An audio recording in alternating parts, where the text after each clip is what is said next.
Football বিশ্বকাপ final দেখব আর chicken popcorn চাখবো, এই বলে মেসি ভক্ত পুপু তো 1.5 কিলো চিকেন এনে হাজির।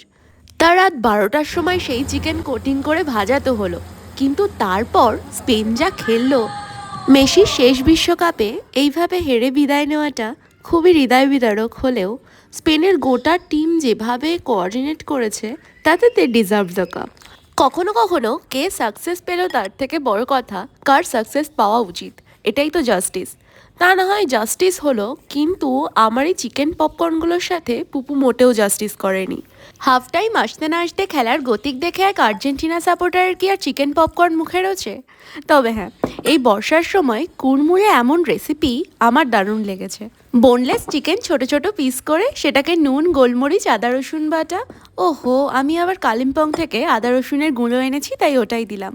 সঙ্গে পড়বে 1 চামচ করে কাশ্মীরি লঙ্কা গুঁড়ো, মিক্সড হার্বস আর লেবুর রস।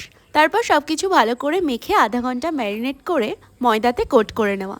কোটিংটা অবশ্যই 2বার করব, আর ময়দার সঙ্গেও একটুখানি নুন, মিক্সড হার্বস ওই জিনিসগুলোই মিশিয়ে নিলাম যাতে টেস্টটা আরও খোলতাই হয়। তারপরে এইভাবে জলের মধ্যে দিয়ে তারপর ডাবল কোটিংটা করে নিলেই বেশ একটা রাফ টেক্সচার চলে আসবে, ঠিক কেএফসির পপকর্নগুলোর মতো। তারপর সবচেয়ে সোজা কাজ গরম তেলে ভেজে তোলা।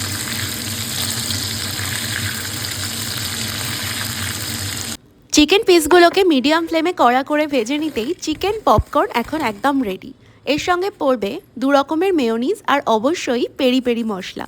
এই পেরি পেরি মশলাটাই জিনিসটাকে একটা অন্য মাত্রায় নিয়ে যায়।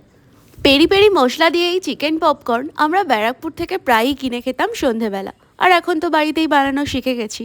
চিকেন পিসগুলো যদি আরও একটু ছোট হয় তবে মনে হয় আরও ক্রিস্পি হবে। তবে এমনি এটা খেতে দুর্দান্ত লাগে, বিশেষ করে কোনো বর্ষার সন্ধেবেলা। Just do it.